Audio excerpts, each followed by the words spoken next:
زکوٰۃ کل 4 چیزوں پہ فرض ہوتی ہے. اگر یہ آپ اپنے ذہن میں بٹھا لیں تو پھر آپ کو یہ پوچھنے کی ضرورت نہیں ہوگی کہ میں اس چیز کی زکوٰۃ دوں نہ دوں، اس چیز کی زکوٰۃ دوں نہ دوں، نہیں پوچھنے کی ضرورت ہی نہیں. آپ کو پتہ ہے کہ 4 چیزیں بس. اب یہ چیز ان 4 میں شامل ہے تو زکوٰۃ ہے، ان 4 میں شامل نہیں زکوٰۃ نہیں ہے، ختم. تو یہ تو بہت آسان ہو گیا نا. بس وہ 4 چیزیں آپ اپنے ذہن میں بٹھا لیں، یاد رکھ لیں، تو آپ کو پتہ چل جائے گا کہ آپ پہ زکوٰۃ فرض ہے یا نہیں ہے اور اس چیز کی زکوٰۃ دینی ہے نہیں دینی. ایک تو آپ کے پاس جو کیش ہے، ٹھیک ہے، اس کی زکوٰۃ ہوتی ہے. دوسرا سونا ہے، تیسری چاندی ہے، اور چوتھی چیز تجارتی سامان ہے. یہ 4 چیزیں ہیں زکوٰۃ کی بس.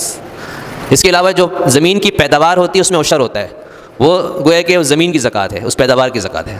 اور اس کے علاوہ کچھ جانوروں کی زکوٰۃ ہوتی ہے، اس کا نصاب الگ ہے. وہ عام جانوروں کی نہیں ہوتی، وہ جانور جو انسان صرف نسل بڑھانے کے لیے پالتا ہے ان کی زکوٰۃ ہوتی ہے. اگر بھینس کسی نے رکھی ہے دودھ کے لیے تو اس کی زکوٰۃ نہیں ہوگی، چاہے 100 بھینسیں ہوں. ہاں اگر نسل بڑھانے کے لیے آپ نے بکریاں پالی ہیں، دمبے پالیں، تو پھر اس کی زکوٰۃ ہے، اس کا نصاب الگ ہے. اور وہ کل 3 چیزیں ہیں. بکریاں ہیں، 40 بکری پہ زکوٰۃ ہے، 40 سے کم پہ زکوٰۃ نہیں ہے. ایک آدمی نے بکریاں پالی، 10 بکریاں لی، اس کا ریوڑ بڑھتا رہا، 20 30 39 ہوئی، ابھی تک زکوٰۃ اس پہ فرض نہیں ہوئی. جیسے ہی 40 بکریاں ہو جائیں گی، چاہے چھوٹی ہوں بڑی ہوں، یا دمبے، بکریاں دمبے مکس، تو آپ پہ زکوٰۃ فرض ہو گئی، 1 بکری دینی پڑے گی. اور ایسے گائے بیل وغیرہ اس میں 30 پہ زکوٰۃ آتی ہے. آپ نے 25 گائے بیل پالی ہیں، ویسے نسل بڑھا رہے ہیں، زکوٰۃ نہیں. جیسے 30 تعداد ہو جائے گی زکوٰۃ فرض ہو جائے گی. 1 سالہ 1 جانور دینا پڑے گا. اونٹ میں 5، 4 اونٹیں زکوٰۃ نہیں ہے، 5 اونٹ ہو گئے تو 5 اونٹ پر 1 بکری زکوٰۃ میں دی جاتی ہے.